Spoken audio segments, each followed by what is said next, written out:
నమస్తే. ఒక చిన్న మంచి మాట. ఇద్దరు వ్యక్తులు ఒక రోజ్ గార్డెన్కి వెళ్ళారు. ఏ అనే వ్యక్తి గార్డెన్లో ఎంటర్ కాగానే ఆ రోజెస్ని చూసి వావ్ అని ఒక బ్యూటిఫుల్ హ్యాపీ ఎక్స్ప్రెషన్ ఇచ్చారు.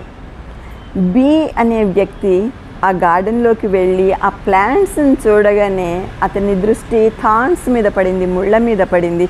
అబ్బా, ఇన్ని ముళ్ళు ఉన్నాయా ఈ చెట్టుకి అని ఒక సాడ్ ఎక్స్ప్రెషన్ ఇచ్చాడు.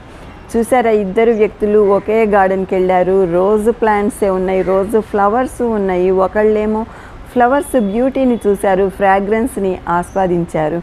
ఇంకోళ్ళు ఫ్లవర్స్ మీద నుంచి దృష్టి మరల్చుకుని థాన్స్ మీద, ముళ్ళ మీద దృష్టి పెట్టారు. అబ్బా, ఇంత షార్ప్గా ఉన్నాయి, గుచ్చుకోవా, ఎట్లాగా ఇంత బ్యూటిఫుల్ ఫ్లవర్స్ ఉన్నాయి కానీ థాన్స్ ఉన్నాయని ఒక సాడ్ ఎక్స్ప్రెషన్ ఇచ్చారు. అంటే everything is in the way we see the thing. ఒకళ్ళేమో పాజిటివ్ యాటిట్యూడ్ తోటి ఫ్లవర్స్ని చూసి వాటిని బ్యూటీని ఎంజాయ్ చేశారు. ఇంకొకళ్ళేమో నెగటివ్ యాటిట్యూడ్ తోటి ఉండి ఆ థాన్స్ని చూసి ఒక సాడ్ ఎక్స్ప్రెషన్ ఇచ్చారు. అంటే పాజిటివ్ యాటిట్యూడ్ తోటి మనం ఏ వస్తువుని చూసినా కూడా మనం హ్యాపీగా ఉంటాం.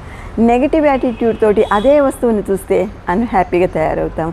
Everything is in our attitude. Let's be positive and have happy experiences. Don't go towards negative expressions and a negative attitude.